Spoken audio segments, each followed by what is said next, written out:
Dear students, good evening.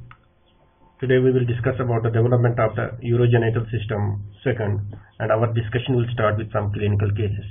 Clinical case 1. Amir, a 3-year-old boy, was brought to the surgical OPD of Government Medical College State Hospital with history of absence of right testis in the scrotum. On examination, nothing was found abnormal except the absence of right testicle in the scrotum.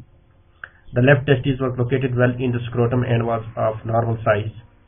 Ultrasonography located the right testes in the abdomen just above the deep inguinal ring. The morphology was normal and no atrophic changes were noted.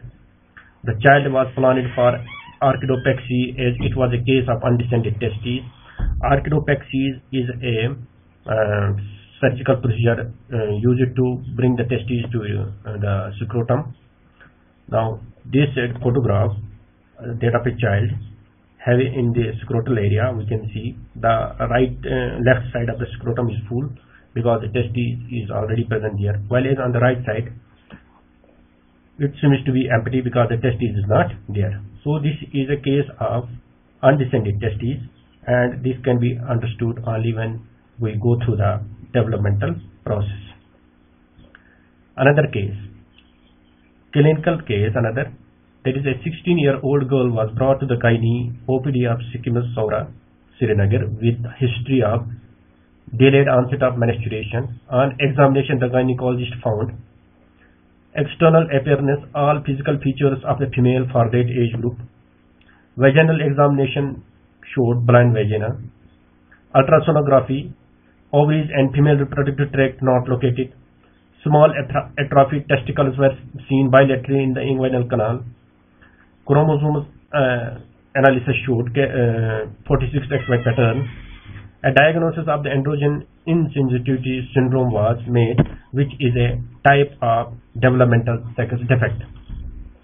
Patient was referred to the surgery department for further management. Again, this is a case which can be understood when we go through the developmental process. So what we need to discuss in today's topic, that in other words we can say what are the learning objectives. Overview of the structure of the reproductive system, that means the introduction of the normal reproductive organs of male and female. Embryonic tissue from which the reproductive organs develop. Then we have to discuss about the genital ridge. Then we have to discuss about something that is known as indifferent gonads. Later on, what is the cause of the differentiation of the gonads? Gonads develop in the lumbar region, but they are located down. So what causes their descent? Development of female reproductive tract. Development of external genitalia. Then summary and comparison of development of male and female genital system. Applied aspect sum. Some multiple choice questions in order to assess the level of the how much the topic has been understood. So let us have an overview of the structure of reproductive organs. This is a diagram of a male subject, sagittal section of the pelvis. Here we have the testes, then we have the epididymis. From the epididymis, here we have the vas deferens, which passes through the inguinal canal, then crosses the pelvis and reaches the posterior surface of the bladder, joins with the seminal vesicles to form the ejaculatory duct and drain into the prostatic part of the urethra. Here we have the urethra. This is the prostatic part of the urethra because it is surrounded by the prostate. Then we have the membranous urethra. Then we have the penile part of the urethra, and here we have the external urethral meatus. This is the section of the testes, showing some coiled tubular structures which are the seminiferous tubules. Towards the hilum, they break up into small network of tubules. They are known as retitestes. From the retitestes arise the efferent ductules, which converge to form the epididymis. Epididymis has a head, body, and a coiled tail. Then from the tail arises the vas deferens or the ductus deferens. This is the female reproductive tract. This is the uterus. The uterus has a triangular shaped cavity. Then the cervical canal, narrow, which communicates with the vaginal canal. From the upper lateral ends of the uterus arise the uterine tubes. The lateral end of the uterine tubes is called as femora, which clasps the ovary. The lower pole of the ovary is connected with the uterus by means of the uterine ligament. If we do a histological structure of the ovary, it appears like this. Externally, it is surrounded by the germinal epithelium, which is cuboidal epithelium. This name is misnomer because it does not contain any germ cells or does not give rise to any germ cells. Then in it we have the cortex of the ovary, which contains the follicles in their different stages of maturation. The primary follicle, the antral follicle, the Graafian follicle. Here the ovulation has taken place. After ovulation, the corpus luteum is formed, and further fate of the corpus luteum depends upon whether fertilization occurs or not. Gonads and the genital organs, they arise from the genital ridge. This genital ridge appears as a longitudinal ridge on the medial side of the nephrogenic cord, collectively called as urogenital ridge, formed as a result of epithelial proliferation and condensation of underlying mesenchyme. So we can see here the genital, lateral sagittal section, this one. The below one shows the mesonephros. Posteriorly we have the duct, that is the mesonephric duct, and here we have the mesonephric tubules and nephrogenic cord, this whole ridge. And anterior to it, the brownish one is the genital gonadal ridge, from which the gonads develop. Now here we have the transverse section. Here we have the gut, and this gut is connected by the dorsal mesentery to the dorsal abdominal wall. Medial to this dorsal mesentery, we have the urogenital ridge.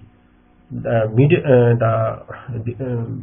gonadal ridge is medially, while as the urinary ridge is laterally. And here what we can see, this is the whole urogenital ridge. Then this is the mesonephric duct. From the mesonephric duct, we have the mesonephric S-shaped mesonephric tubules. Medial end of this tubule is cup-shaped, which form the Bowman's capsule in the this mesonephros kidney, and into which the glomerulus grows from a branch of the lateral splanchnic branch of the aorta. And here we have this is the gonadal ridge. Now initially the gonads, they are not differentiated into testes and the ovaries, so that's why they are called as indifferent gonads.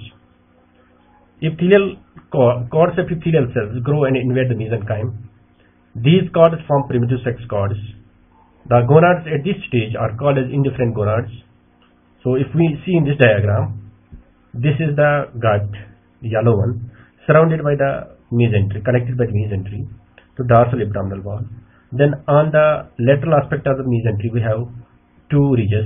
One is the genital ridge and another is the urinary ridge or nephrogenic cord.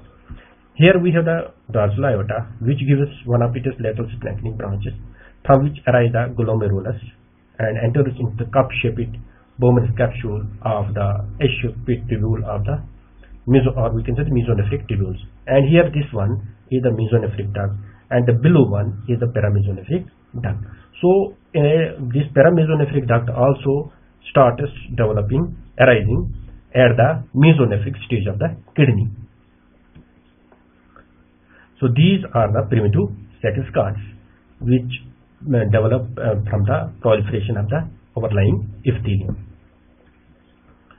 Now let us see how these gonads differentiate into testes and the ovaries. Primordial germ cells reach and reside the primitive gonads on 6th week. The primitive germ cells have an inductive influence on the development of gonads. The gonadal differentiation depends on the presence or absence of the Y chromosome. The short arm of Y chromosome bears the sex-determining gene called SRY gene. This diagram, number 1, first diagram, shows the embryo. Here we have the yolk sac.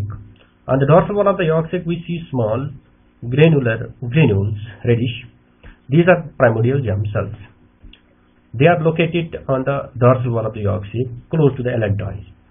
They arise from the epiblast and start migrating by third week of intrauterine life, and then through the dorsal mesentery they reach to the genital or the gonadal ridge and reach there on the 6th week of the intrauterine life, and their arrival at this gonadal ridge is the initiating factor for the proliferation or the development of the secus cords. So until and unless these primitive germ cells reach the genital ridge, the genital ridge will not form the gonads. Development of testes.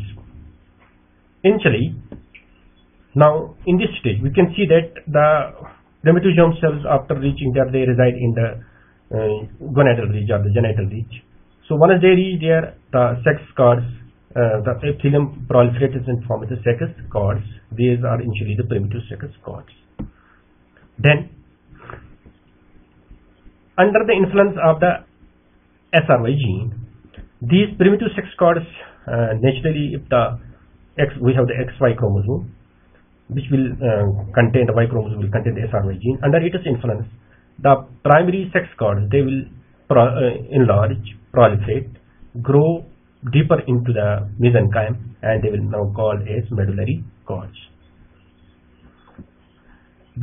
Towards the hilum, these medullary cords break up into small network of tubular structures called as retitestes. These retitestes are close to the mesonephros. Further development, a stage is reached that these medullary cords, they become horseshoe shaped. Then towards the hilum they join with the retitestes.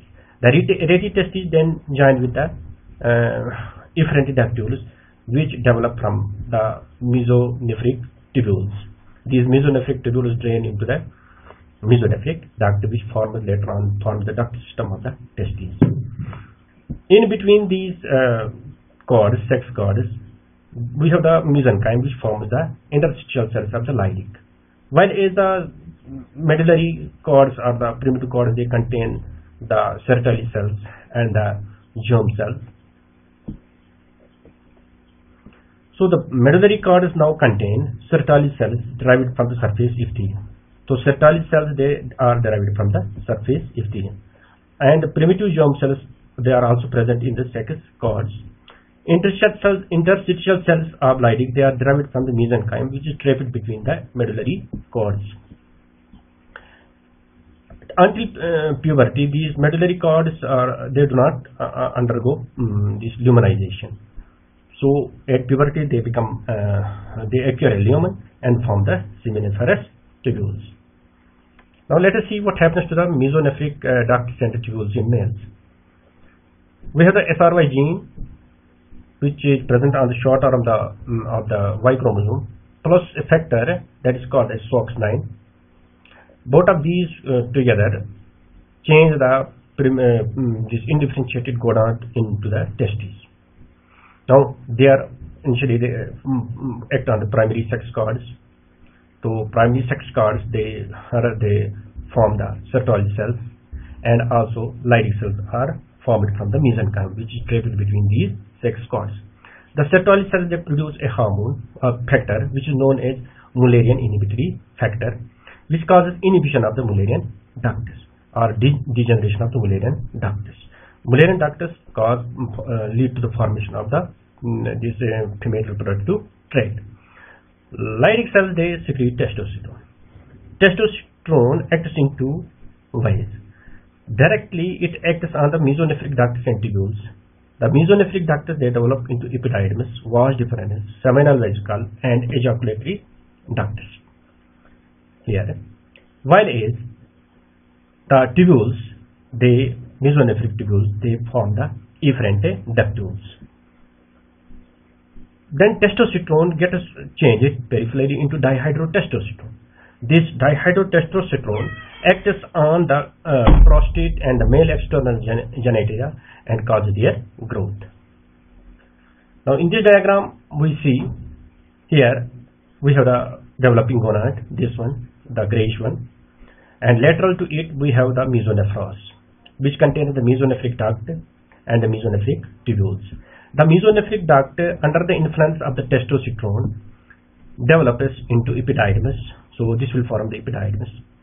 Then vas deferens, rest with vas deferens, then ejaculatory ductus, and along with the seminal vesicle, these ejaculatory ductus, these seminal vas deferens, it forms the ejaculatory ductus, which opens up into the prostatic part of the urethra. The mesonephric tubules, they develop into efferent ductules in males. Paramesonephric ductus, they degenerate in males under the influence of Mullerian inhibitory factor. But their rudiments in males are two things. One is a small sessile structure on the upper pole of the testes, that is known as the appendicus testis, and another is the prostatic utricle, which is a blind sac, enters into the prostatic part of the urethra. Descent of testes. It occurs in two stages: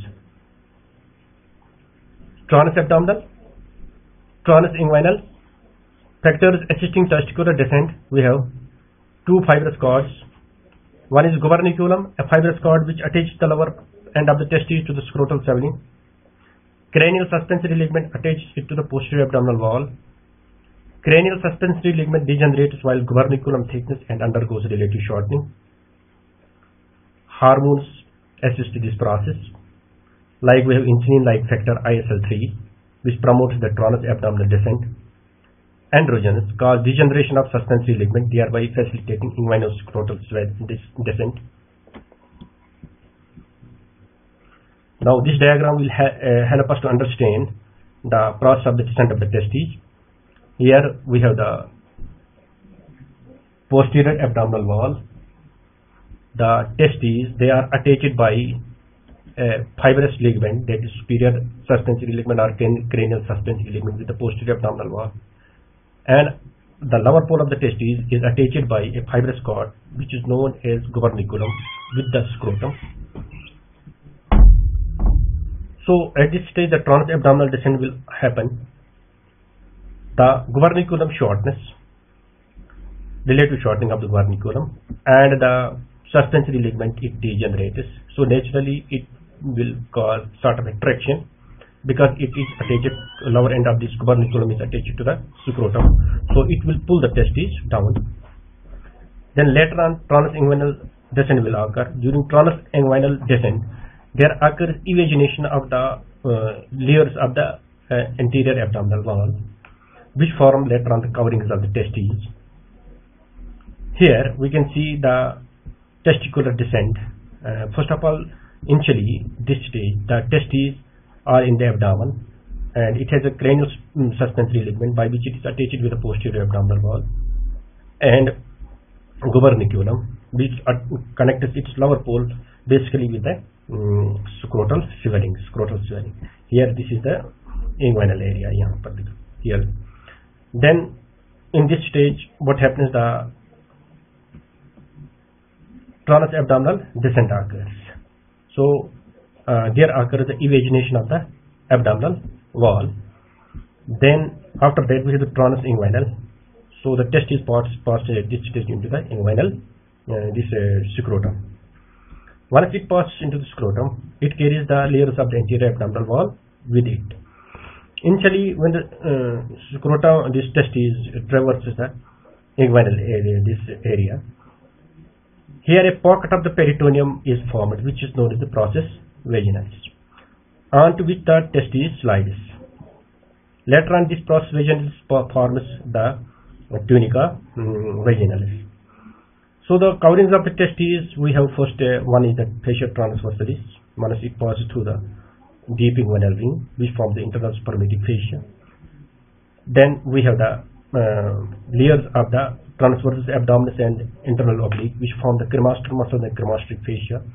Then when it passes through the superficial inguinal ring, it carries fibers of the external oblique aponeurosis, which form the external spermatic fascia. So from inside to outside, we have different coverings of the testes. First we have the process vaginalis, tunica vaginalis. Then we have the internal spermatic fascia and the cremastic. Then we have the cremastic muscle and the cremastic fascia, and outside we have the external spermatic. So let us see clinical condition associated with the descent of the testes. One is the cryptorchidism, which means hidden testes. So cause of that means absence of the testes in the scrotum. It can be on one side, that will be called as monoarchidism, or bilaterally, that will be complete cryptorchidism. So causes are undescended testes, ectopic testes, retractile testes, testicular agenesis, vanishing testes. Undescended testes is a condition when the testes are arrested in their normal part of the descent. Ectopic testes, testes are pulled from wire away from the scrotum. Retractile testes, the testes descend but they retract back into up into inguinal canal or into the abdomen. Testicular agenesis, testes are not formed. Vanishing testes, initially they are formed, but because of the vascular accident during developmental, they have degenerated.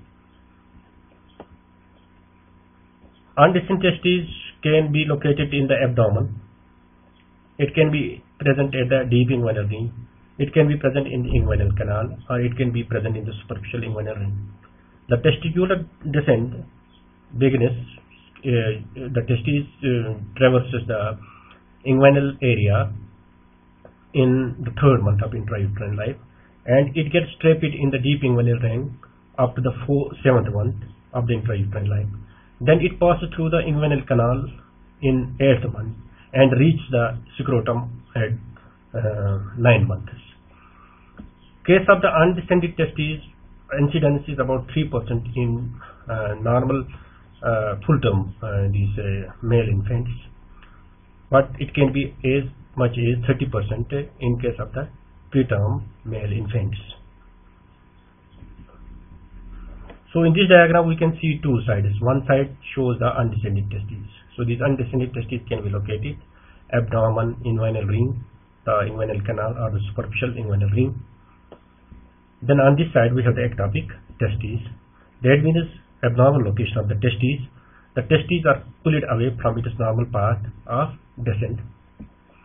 So the ectopic testes can be the femoral, it can be in the perineal region, it can be located in the pubis, or it can be located in the root of the penis.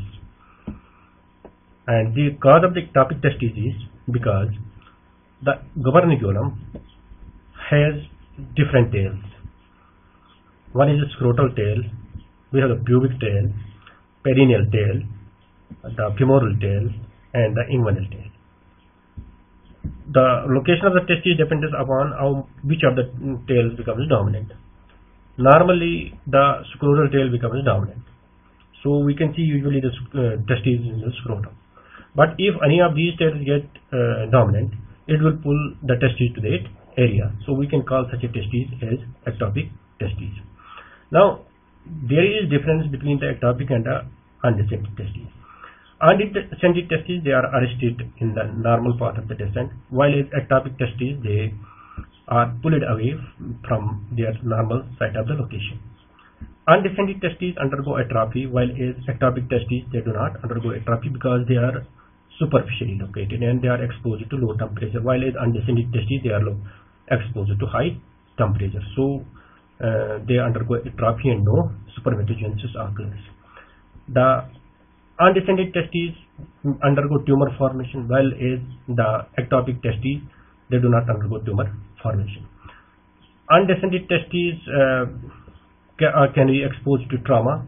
Ectopic testes can also be exposed to trauma. Development of ovaries. Initially we have the primary sex cords. These sex cords develop from the overlying coelomic epithelium, and they grow towards the mesenchyme. Then primary sex cords in case of the females, Because of the absence of the testosterone and Saucogene, they degenerate and form vascular stroma. Then another type of the cords develop from the epithelium, which are known as the secondary sex cords. The secondary sex cords arise from the surface epithelium, but since no tunica albuginea is formed, so they may retain their connection with the surface epithelium. That is why they are called as cortical cords also. The secondary sex cords are called as cortical cords also. Then in the next stage, these sex cords or the cortical cords, they break up to form some rounded mass of cells around the germ cell, forming the follicle. Initially with the primordial follicle, then we have the primary follicle, and then this follicle further grows after puberty.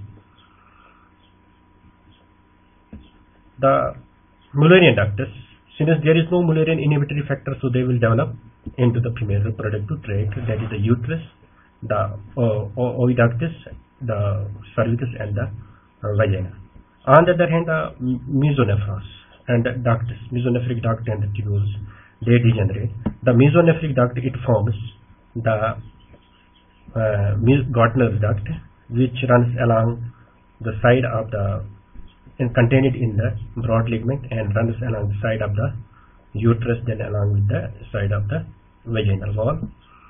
While as the mesonephric tubules, they again degenerate and they form two vestigial structures, the iphoron and paraophoron, which are located in relation to the ovary. Development of female reproductive tract.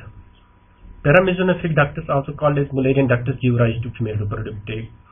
These ductus arise by invagination of a ribbon of thickened coelomic epithelium at 6 weeks of intrauterine life. These ductus extend from third thoracic vertebra to urogenital sinus. They lie anterolateral to mesonephric ductus. In males, they degenerate by the influence of the Mullerian inhibitory factor secreted by Sertoli cells. Appendicus, testes, and prostatic utricle are remnants of these paramesonephric ductus in males. The lower parts of the paramesonephric ductus in females, they unite to form the uterovaginal canal.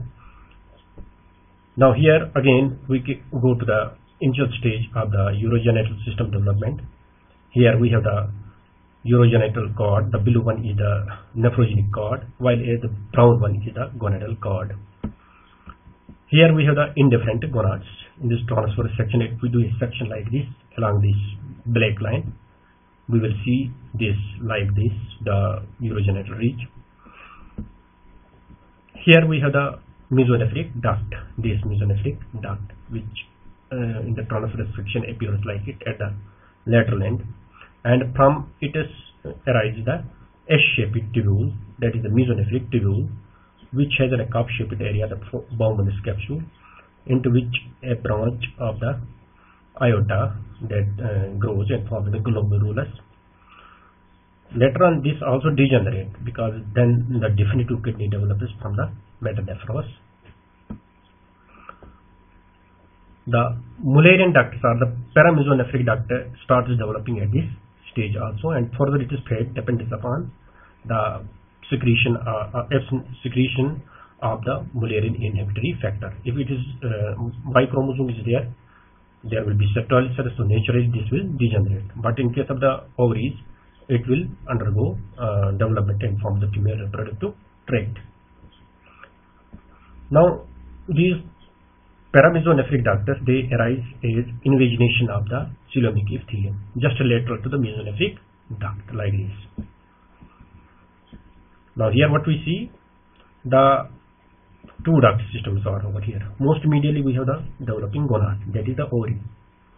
The lateral to that we have the mesonephros, the mesonephric duct along with the testicules, the colored, the reddish one. Then the grayish one laterally, they are the paramesonephric ductus. These paramesonephric ductus have upper vertical part, then middle horizontal part, and the lower vertical parts also. The lower vertical parts, they unite together to form a common canal that is known as the uterovaginal canal. The upper vertical part gives rise to the oviductus. while is the horizontal part, it forms the fundus of the ovary. This is the fundus of the ovary. And from the uterovaginal canal develop the body of the uterus, cervix, and the upper part of the vagina. So the mesonephric ducts and tubules in females, they degenerate. And this happens because of the absence of the SRY gene and consequent absence of the Mullerian inhibitory factor. The Mullerian ducts, they will develop and give rise to female reproductive tract. Vagina develops from two parts: the upper part from the uterovaginal canal and the lower part from the urogenital sinus. Now here this diagram, what we see, first of all we have the two Mullerian ducts. Here they will form the uterus, and lower down the uterovaginal canal, it comes in contact with the dorsal surface of the urogenital sinus. There it becomes thickened. The lower end of the uterovaginal canal becomes thickened to form the Mullerian tubercle. Now this Mullerian tubercle, along with the dorsal wall of the urogenital sinus, they form a structure which is known as sinovaginal bulbs.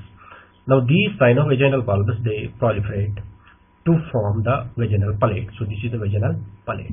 This vaginal palate undergoes canalization at the 5th month of the intrauterine fall, this month of the uterine life, to form the vaginal canal. Now, so we can see here the vagina develops from two parts: the upper part, including the vaginal fornices. Vaginal fornices are some sort of the pouches which surround the lower end of the cervix. They develop from the uterovaginal canal, that means from the Mullerian ductus, while in the lower part of the vagina, it develops from the urogenital sinus. The lower end of the vaginal canal, it is separated from the urogenital sinus by means of the membrane, which is known as the hymen. Since ovaries, they develop in the lumbar region, but they are located in the pelvic cavity, so they also descend like the testes. The lower pole of the ovary is also attached to the genital swelling by means of a fibrous cord, which is known as the gubernaculum ovary. Ovarian descent into labial swelling stopped by development of paramesonephric duct. The gubernaculum forms two ligaments. One is the ovarian ligament and another is the round ligament of the uterus. Now here in this diagram we can see these violet ones. These are the developing ovaries. They have a cranial suspensory ligament and this green one, and the chordally lower pole is attached by the gubernaculum ovary with the labial swelling. So what happens? This will pull, because of the shortening, it will pull the ovaries downwards. But further descent of the ovary is stopped by the development of the Mullerian ductus. So they get trapped in the pelvic cavity. So beyond pelvis they do not descend.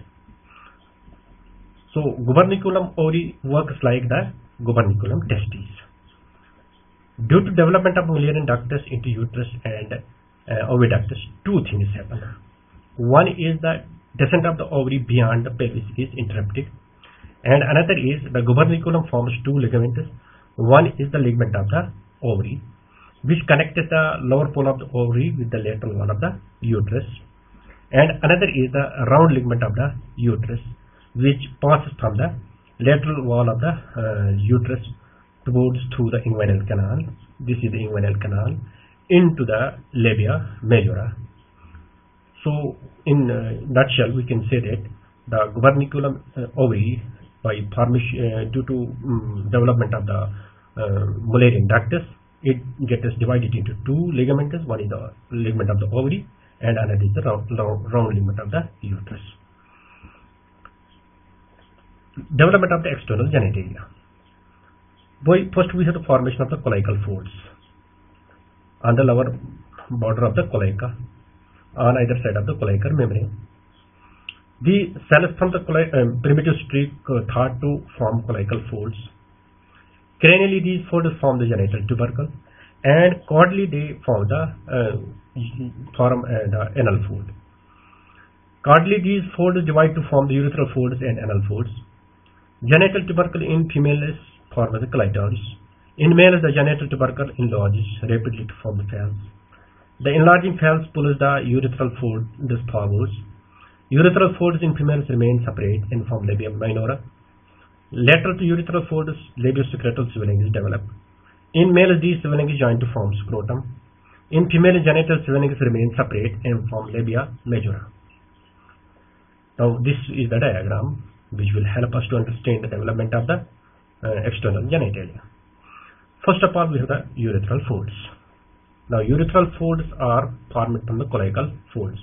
Cloacal folds basically are in the region of the cloacal membrane. Cloaca is initially the common opening for the urogenital sinus and the hindgut. Later on, by the formation of the urorectal septum, it gets divided into urogenital sinus and the anorectal canal. And it is covered by a membrane which is known as the cloacal membrane, which gets divided into anterior one, that is the urogenital membrane, and the posterior one is the anal membrane. The urogenital membrane gets thickened on either side to form two urethral folds. These urethral folds, they enclose a slit-like opening in the center that is known as the urethral groove. Superiorly, these urethral folds, they join together to form the genital tubercle, and posteriorly, they surround the anal canal, forming the anal folds. Lateral to these urethral folds, develop to one swelling on either side. They are known as the genital swellings. In males, under the influence of the testosterone and dihydrotestosterone, the genital tubercle, it enlarges to form the phallus. So as a result of which it carries the urethral folds towards itself, and the urethral folds, they get incorporated into the body of the penis.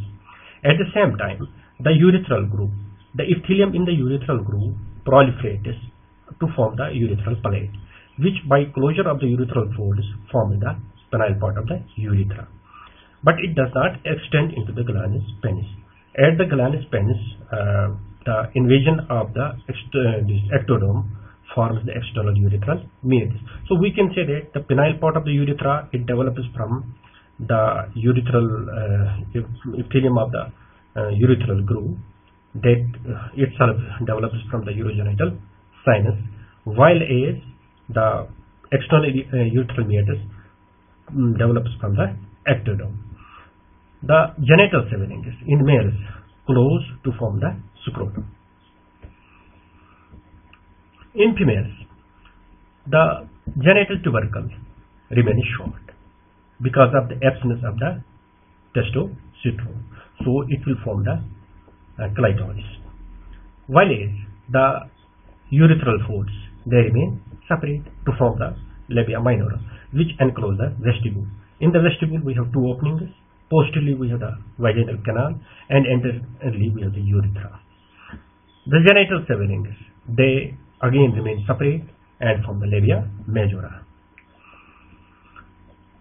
Now, let us see some urethral defects in male. One condition is called as hypospadias, which is a case when the urethra opens on the ventral aspect. This occurs as a result of defect in the closure of the urethral groove. Another condition is epispadias, when the urethra opens on the dorsal surface of the penis. Here in this diagram, we can see various degrees of the urethral hypospadias. One may be located anywhere from perineum to the glans. So here we can see this occurs at the corona of the glans. That is the coronal type. And this type we can see in the penis and scrotum. So this will be the penoscrotal type of the hypospadias. There can be also in the perineum, there will be this perineal type of the hypospadias. It may occur also in the glans, that will be called as glandular hypospadias. The urethra can open on the dorsal aspect also. That is known as epispadias. But that condition is usually associated with ectopia vesica or ectopic bladder, when the bladder is open out in the exterior due to malformation of the infraumbilical portion of the anterior abdominal wall. Mullerian duct anomalies. Mullerian ducts give rise to the different parts of the female reproductive tract. So naturally, when there are Müllerian duct anomalies, it will involve the female reproductive trait. So we can see the different types of Müllerian duct anomalies. Sometimes there can occur hypoplasia or agenesis, which may involve the vagina. So there will be that the vagina will be blind or there will be no vagina.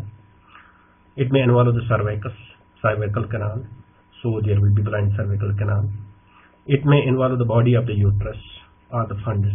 It may involve the oviductus, so there will be no oviductus, and there can be combined cases. Then unicornuate uterus. As we have seen that the two fundus of the uterus, it develops from the horizontal parts of the two Müllerian ducts. They unite, but sometimes they remain separate.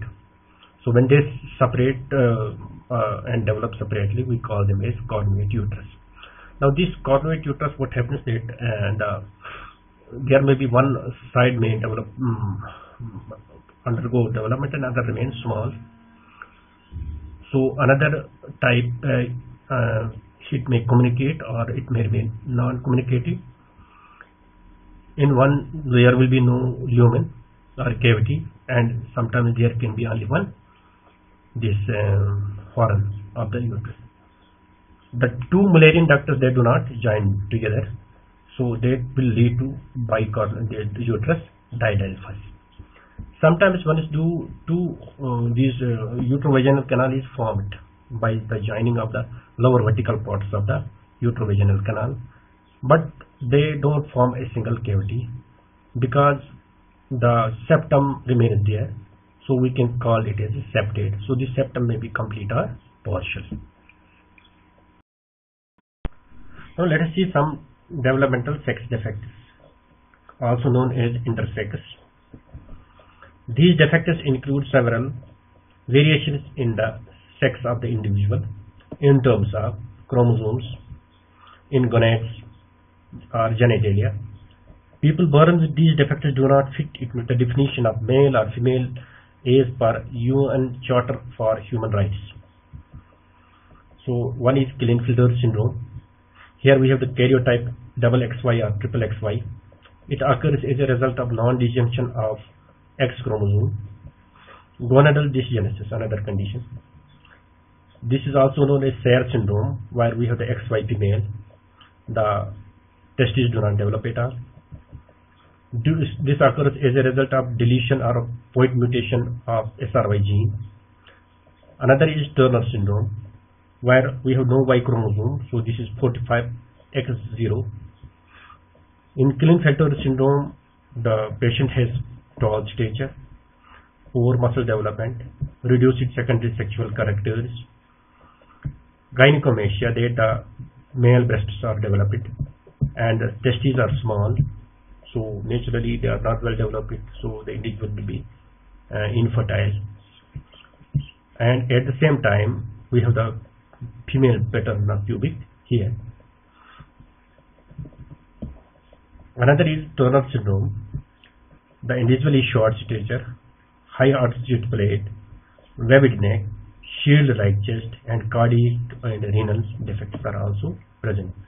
And the individual is brought as a female because there is no Y chromosome, so there will be no masculine characters. Hermaphrodite, that means both male and female sexes. This condition occurs when both testes and ovaries are present. That is true hermaphrodite. Another condition is pseudo-hermaphrodite, when the gonads are belong to one sex and genitalia of other sex. This is male pseudo-hermaphrodite, also known as androgenital syndrome, and male pseudo-hermaphrodite, that is the androgen insensitivity syndrome. The term hermaphrodite is now not used because of stigma associated with it. In this diagram, we can see a photograph of a child having a micropenis with the non-union of the scrotal swellings. Another diagram, another photograph, we can see a small cells and a scrotum is there, but it seems to be empty. And on the inferior aspect of the ventral aspect of the penis, we have the opening of the urethra probably, that is the hypospadias. And in the next diagram, the photograph, we have an ambiguous genitalia. That the genitalia resembles both that of the male and the female. A small micropenis as well as a vaginal opening. We have two types of these male and female pseudohermaphrodite. And hermaphrodite, pseudohermaphrodite, prefix male or female is used depending upon the gonad, presence of the gonad, which type of the gonad is present, irrespective of the external feature. Whether the external feature resembles male or female, that does not matter, but what matters is the gonad. If the gonad is ovary, it will be called as a female pseudohermaphrodite. But this ovary is not functional, not functions properly. So that reason is that external features of that of a male. Reason being that androgen secretion is there. So congenitally more androgen secretion is there. So this androgen secretion causes the muscularization of the secondary sexual features. So instead of being ovaries, the external appearance is that of a male. On the other hand, we have the male pseudohermaphrodite. In this case, the individual externally resembles a female, but during investigations, the testes are seen in the inguinal region usually, and also the karyotype is XY. So because of the presence of the testes, the individual is labeled as male pseudohermaphrodite, but external features are resemblance that of the female. So such a child is brought as a female. But only helped this individual can be by removal of the testes, because these testes, they are located as sort of undescended testes, and they have high chance of tumor formation. So these testes are removed as a treatment for these individuals. This is known as male pseudohermaphrodite, and this condition is androgen insensitivity syndrome. Previously it was called as testicular feminization syndrome. Testes are there, Mullerian inhibitory factor is produced, so no female reproductive tract is formed. But testosterone is also produced, but the external receptors for the testosterone are lacking. So the features, they resemble, external features resemble that of the female. So let us see the summary and comparison of male and female genital system. Both male and female genital organs develop from the urogenital ridge along with the urinary system. Initially, indifferent gonads are formed. The migration of primitive germ cells is a stimulus for the formation of the sex cord. The SRY gene on the Y chromosome is a determining factor for the differentiation of gonads. Testosterone from Leydig cells stimulates development of the mesonephric ductus into duct of the system of the testes, while in females it degenerates to form the Gardner's duct. The mesonephric tubules in males form efferent ductules, while in females it degenerates and form ipophoron and parophoron. SRY gene along with Mullerian inhibitory factor from Sertoli cells cause degeneration of the Mullerian ductus in males and form rudimentary structures like appendix testes and prostatic utricle. In females, the Mullerian ductus develop into female reproductive tract. Gonads develop in lumbar region, but they migrate down. In males, the gubernaculum and a combination of other factors cause testicular descent into scrotum. The ovaries also descend, but the development of Mullerian ductus into uterus and oviductus prevented the further descent of the ovaries beyond the pelvis. Various anomalies of sex differentiation occurs due to developmental faults. Intersex, that is hermaphroditism, are known disorders of sex development. Now let us do some multiple choice questions in order to have a clear understanding of the topic. First question: the structure or the structures not derived from the urethral part. Major calyces, minor calyces, urethra, collecting ducts. Here, the minor calyces, major calyces and collecting ducts, they develop from the urethral part. Urethra develops mostly from the urogenital sinus in both the male and the female sexes. So the correct option for this question is the urethra. Urogenital sinus does not give rise to urinary bladder, female urethra, vaginal fornices, the prostatic urethra. As far as the urinary system is concerned, it is parts which develop from the urogenital sinus include the urinary bladder and both the sexes,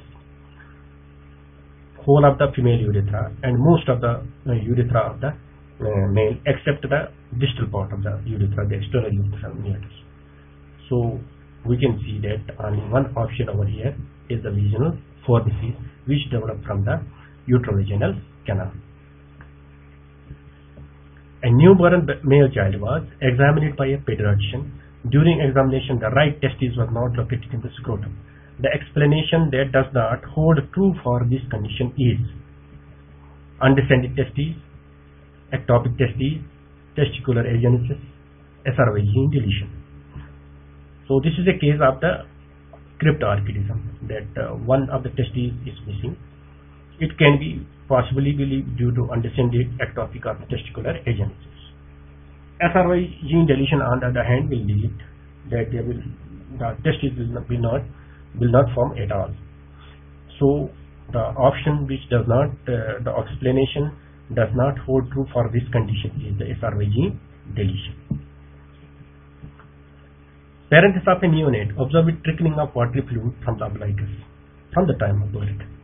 The most likely cause of this condition is patent vitellointestinal duct, patent urachus, posterior urethral valve, hypoplastic bladder. Now, as far as this patent vitellointestinal duct is concerned, it connected the umbilicus with the midgut. So, if something trickles, there will be the fecal matter. On the other hand, posterior urethral valve, it will cause vague pressure in the ureters. Hypoplastic bladder, it will affect the avoiding ability of the urinary bladder. So the option which remains over here is the patent urachus. This urachus, it connects the apex of the bladder with the umbilicus, but later on it undergoes fibrosis and closes, but in some cases it remains patent. The critical stage in the development of excretory system is regression of pronephros, regression of mesonephros, luminal continuity between excrete and collecting unitus, origin of ureteric bud. Regression of the critical point development is that when both the excretory and the collecting unitus of the urinary system, they develop properly. Regression of pronephros, it has no functional role in the human beings. Regression of mesonephros, it paves way for the metadeflective kidney to develop, but some parts of it remain there. On the other hand, two options now remain there: the luminal continuity between the excrete and the collecting unitus, and the origin of the ureteric bud. Now, origin of the ureteric bud, it will lead to the formation of the collecting unitus. Later on, there occurs luminal continuity between the excretory ductus and the collecting ductus. This is basically the critical stage in the development of the excretory system.